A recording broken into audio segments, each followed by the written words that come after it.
నెల రోజుల్లో సాధారణ స్థితికి హర్మూజ్ జలసంధి వస్తుందా? ఇరాన్ కాస్త మెత్తబడిందా?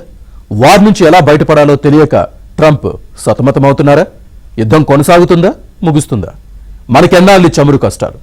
చర్చలు సాఫీగానే జరుగుతున్నాయని గాని ఒప్పందానికి సమయం పడుతుందని ఇరాన్ ఎందుకంటోంది?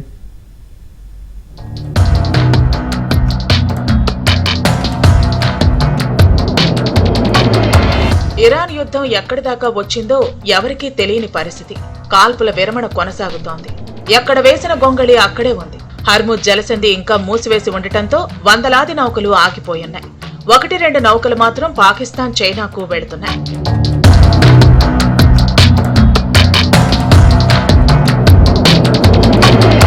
పశ్చిమాసియా యుద్ధానికి తెరదించుతూ అమెరికా, ఇరాన్ ఒక చారిత్రాత్మక ఒప్పందానికి సిద్ధమయ్యాయి. గత ఫిబ్రవరి 28వ తేదీన జరిగిన దాడుల తర్వాత ఇరాన్ ప్రపంచ ఇంధన సరఫరాకు కీలకమైన స్ట్రైట్ ఆఫ్ హర్ముజ్ జలమార్గాన్ని మూసివేసింది. దీనివల్ల చమురు ధరలు పెరిగి ప్రపంచ ఇంధన సంక్షోభం ఏర్పడింది. బదులుగా అమెరికా కూడా ఇరాన్ రేవులపై నౌకాదళ దిగ్బంధనం విధించింది. చర్చలు సఫలమైతే 30 రోజుల్లోనే హర్ముజ్ జలమార్గ రవాణా సాధారణ స్థితికి చేరుకుంటుందని ఇరాన్ తెలిపింది. ఈ ఒప్పందం ప్రకారం అమెరికా కూటమి ఇరాన్పై దాడులు చేయకూడదు. ఇరాన్ కూడా అమెరికాపై ముందస్తు సైనిక దాడులు చేయబోమని హామీ ఇచ్చింది.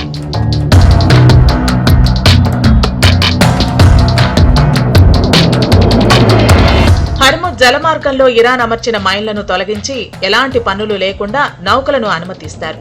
మైన్స్ తొలగిస్తామని ఇరాన్ మెరైన్స్ సీల్స్ తెలిపారు.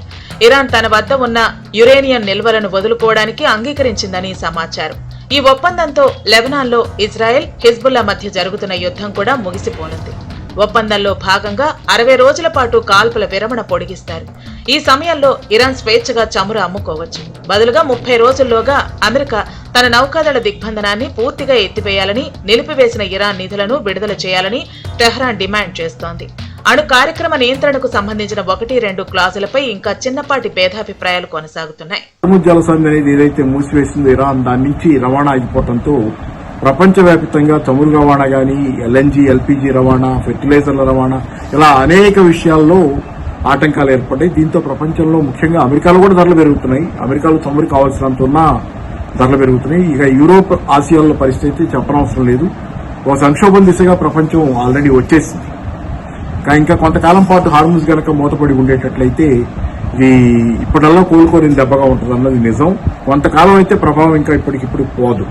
అయితే హార్ముజ్ గనక ఇప్పటికిప్పుడు ఓపెన్ కాకపోతే ఉండే ప్రభావాలు మరింత దీర్ఘకాలం పాటు శాశ్వతంగా ప్రపంచ ఆర్థిక వ్యవస్థను ప్రభావితం చేసి దెబ్బతీసే ప్రమాదం ఉంది. ఇరాన్ వర్షన్ ఒకలాగా ఉంటుంది, అమెరికా వర్షన్ ఒకలాగా ఉంటుంది. ఇరాన్ ఏమో చర్చలు జరుగుతున్నాయి, కొన్ని విషయాల్లో కొన్ని నిర్ధారణలకు వచ్చాం, కంక్లూజన్కి వచ్చాం. అయితే చర్చలు వెంటనే సంతకం పెట్టే స్థాయికి రాలేదు, ఒప్పందం కుదిరే స్థాయికి రాలేదని ఇరాన్ చెబుతుంది. కానీ అమెరికా నుంచి వస్తున్నాయి ఏంటంటే అది మార్కో రూబియో కావచ్చు, లేకపోతే ట్రంప్ గాని వాళ్ళు చెబుతుంది ఏంటంటే ఇప్పుడు కుదురుద్దు అప్పుడు కుదురుద్దు అన్నట్టు ఒప్పందం చెబుతున్నారు. మరోవైపు అమెరికా అధ్యక్షుడు డొనాల్డ్ ట్రంప్ మాత్రం చాలా సాఫీగా స్పందించారు. ఇరాన్తో ఒప్పందం కోసం తామేమీ తొందరపట్టం లేదని చెప్పుకొచ్చారు. చర్చల కోసం అమెరికా అధికారులు తగినంత సమయం తీసుకోవాలని సూచించారు. ఇక హర్ముజ్ జలసంధిలో ఇరాన్ నౌకల దిగ్బంధన్ డీల్ ఓ కొలిక్కి వచ్చే వరకు కొనసాగుతోందని వెల్లడించారు. ఇప్పటికే పర్షియన్ గల్ఫ్ లో యుద్ధం నాటి నుంచి 2000 నౌకలు చిక్కుకుపోయాయి. తక్షణమే హర్ముజ్ ను తెరిచినా పలు కారణాలతో షిప్పింగ్ సాధారణ స్థాయికి రావడానికి కొంత టైం పడుతుందంటున్నారు నిపుణులు.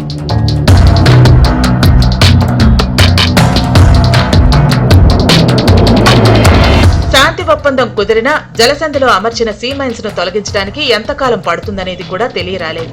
నౌకాదళాలు మైన్స్ స్వీపింగ్ నౌకలను ఈ ప్రాంతంలో మోహరించేందుకే చాలా సమయం పట్టొచ్చని ఇంటర్నేషనల్ ఎనర్జీ ఏజెన్సీ అంచనా వేసింది. అంతా కుదిరితే చమురు ఎగుమతి ఆపరేషన్లు స్థిరపడటానికి కనీసం 2 నుంచి 3 నెలల సమయం పట్టొచ్చు. చర్చలు సాఫీగా జరుగుతున్నాయి గాని ఒప్పందానికి మరికొంత సమయం పడుతుందని తెలిపింది ఇరాన్.